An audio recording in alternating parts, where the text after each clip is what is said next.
मीरपुर नाम के शहर में तेजस अपनी पत्नी नीरू के साथ रहता था। पति पत्नी दोनों ही नौकरी करते थे। एक दिन तेजस गांव अपनी माँ के पास फोन करता है। हेलो, प्रणाम माँ। जीते रहो माँ, तुम दादी बनने वाली हो हैं? अरे वाह, ठीक है बेटा, मैं कल ही आती हूँ। जब माँ जी शहर पहुंची तो बेटी बहू ने बहुत अच्छे से स्वागत किया। लीजिए माँ जी, चाय। अरे गर्मा गर्म पकोड़े ले आओ माँ के लिए। नीरू रसोई में गई और 2 मिनट में ही पकोड़े ले आई। जी ये लीजिए। बहू जादू से बनाए हैं क्या? अभी तो रसोई में गई थी। यम्मी। माँ जी, शीला रसोई में पकोड़े तल रही है, मैं बस लेकर आई। हे भगवान, मेरा धर्म भ्रष्ट कर दिया तूने। अब तो गंगा जल से शुद्धिकरण करना होगा। दूसरे दिन, माँ जी मैंने नाश्ता बना दिया है, ऑफिस जा रही हूँ। पर अभी तो घर का सारा काम पड़ा है। शीला आती ही होगी, झाड़ू पोछा बर्तन कपड़े वो सब कर लेगी। हमारे जमाने में घर का सारा काम हम ही करते थे। जी माँ जी, आप बहुत होशियार हैं, मैं घर ऑफिस दोनों नहीं संभाल पाती। तो जरूरत क्या है घर से बाहर जाकर चाकरी करने की? वैसे भी घर का काम खुद करने से घर में बरकत आती है, समझी? पर माँ जी। पर वर कुछ नहीं, इस महीने की पगार मिले फिर ऑफिस बंद। हाँ। रात को नीरू तेजस से कहती है, सुनिए जी, माँ जी बोल रही थी कि मैं नौकरी छोड़ दूं। वैसे ठीक ही तो है, अभी तुम्हें आराम की जरूरत है। फिर भी आराम कहाँ, शीला को छुड़ाने के लिए बोल रही थी। तो अब 24 घंटे में इतना काम तो कर ही सकती हो। पर जॉब पसंद है मुझे, घर पर मन नहीं लगेगा।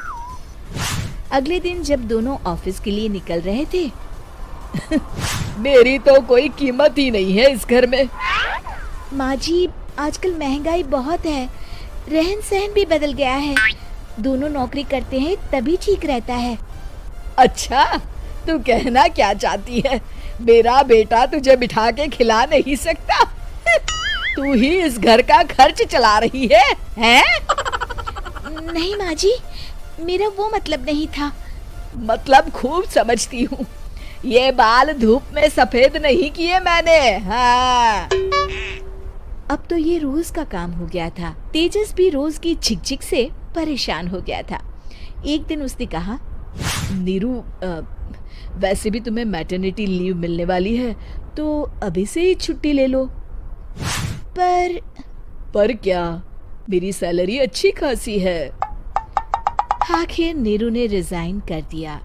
जब बच्चा हुआ तो घर में सब बहुत खुश हुए।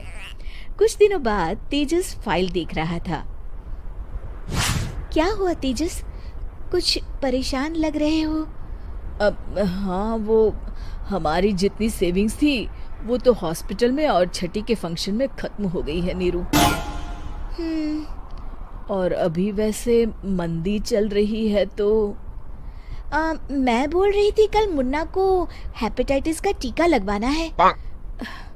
नीरू, क्या पोस्टपोन नहीं कर सकते? नहीं जी, बिल्कुल नहीं।